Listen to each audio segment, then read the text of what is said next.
എന്റെ കലാപരിപാടികളല്ലേ, ഇന്ന് എന്റെ അനിയത്തിയുടെ കലാപരിപാടികളാണ്. ആൾക്ക് ഓർഗനൈസർ എന്ന് പറഞ്ഞാൽ ഭയങ്കര ഇഷ്ടമാണ്, ഉണ്ടാക്കാനായാലും കാണാനായാലും. അപ്പോൾ ഈ വീഡിയോയിൽ അവൾ ഉണ്ടാക്കിയ 3 തരത്തിലുള്ള ഓർഗനൈസർ ആണ് ഞാൻ ഇന്ന് കാണിക്കാൻ പോകുന്നത്. അപ്പൊ നമുക്ക് ഐശ്വര്യമായിട്ട് ചെറുതിന്ന് തുടങ്ങാം. ഇത് പെയിന്റ് ഒക്കെ വെക്കാൻ പറ്റുന്ന ഒരു അടിപൊളി ഓർഗനൈസർ ആണ് കേട്ടോ. ഇതിന്റെ ഉപയോഗം എങ്ങനെയുണ്ടെന്ന് ചോദിച്ചാൽ വാവ് ആണ് കേട്ടോ. ഇതിൽ അവൾ ഉണ്ടാക്കിയ കുറച്ച് ഓർഗനൈസറെ കാണിക്കുന്നുള്ളൂ, പുള്ളിക്കാർ കുറെ ഓർഗനൈസർ ഉണ്ടാക്കിയിട്ടുണ്ട്. ഇത് അവൾ രണ്ടാമതായി ഉണ്ടാക്കിയ ഓർഗനൈസർ ആണ് കേട്ടോ. ഇതൊരു ബീഡ്സ് ഓർഗനൈസർ ആണ്. സംഭവം എന്താണെന്ന് വെച്ചാൽ ബാക്കി ചാനലിലെ വീഡിയോസ് ഒക്കെ കാണുമ്പോൾ അവരുടെ പാറ്റേൺ പേപ്പേഴ്സ് ഒക്കെ കണ്ടിട്ട് ഭയങ്കര കൊതിയാവും.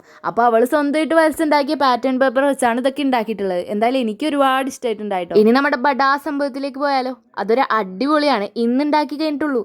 എങ്ങനെയുണ്ട് കാണാനായിട്ട്, നിങ്ങൾക്ക് ഇഷ്ടമായോ? ഇതിൽ അവൾ വരച്ചേക്കണ പാറ്റേൺസ് ഒക്കെ എനിക്ക് ഭയങ്കര ഇഷ്ടമായിട്ടുണ്ടായിരുന്നു. സംഭവം എന്താണെന്ന് ഞാൻ പറയാൻ മറന്നുപോയി, ഒരു ത്രെഡ് ഓർഗനൈസർ ആണ്. ഇങ്ങനെയൊക്കെ ത്രെഡ് ഓർഗനൈസ് ചെയ്ത് വെച്ച് കഴിഞ്ഞാൽ കാണാനൊരു നല്ല രസം ഉണ്ടാവില്ലേ? ഇന്ന് രാവിലെ മുതൽ വൈകുന്നേരം വരെ കുത്തിയിരുന്ന് ഉണ്ടാക്കിയതാണ്, വേറെ ആർക്കും വേണ്ടിയല്ല, എന്റെ മാതാസ്ത്രീക്ക് വേണ്ടി. പുള്ളിക്കാരി ഒരു ഫാഷൻ ഡിസൈനർ ആണ്. അപ്പൊ വല്ല ഫാഷൻ ഡിസൈനറിന്റെ മക്കൾമാരൊക്കെ ഉണ്ടെങ്കിൽ ഒന്ന് ഉണ്ടാക്കി കൊടുത്തേക്ക്, ചിലപ്പോൾ സന്തോഷമായാലോ. നമ്മുടെ മാതാപിതാക്കളുടെ സന്തോഷം എന്ന് പറഞ്ഞാൽ അത് നമുക്ക് ഏറ്റവും വലുതല്ലേ. അപ്പൊ ഇതൊക്കെ ഒന്ന് ട്രൈ ചെയ്ത് നോക്കിക്കോ. അപ്പൊ ഇന്നത്തെ ഷൗട്ട് ഔട്ടിനെയും റാഷാക്കും ഹംദാക്കും നീതുക്കും ആണ്. നിങ്ങളുടെ പേരൊക്കെ ഒന്ന് കമന്റ് ചെയ്യ്, അടുത്ത വീഡിയോയിൽ ചുമ്മാ ഇങ്ങനെ പറയാലോ. എന്തായാലും നിങ്ങൾക്ക് ഈ കൂട്ടത്തിൽ കാണിച്ച ഈ 3 എണ്ണത്തിൽ ഏറ്റവും ഇഷ്ടപ്പെട്ട എന്താണെന്നൊന്ന് കമന്റ് ചെയ്യാൻ മറക്കണ്ട. പിന്നെ നിങ്ങളുടെ പേരും കൂടി കമന്റ് ചെയ്യാം കേട്ടോ. അപ്പോൾ ഇത്രയുള്ള വീഡിയോ ടാറ്റാ. പിന്നെ ലൈക്ക് ഷെയർ സബ്സ്ക്രൈബ് മറക്കണ്ട.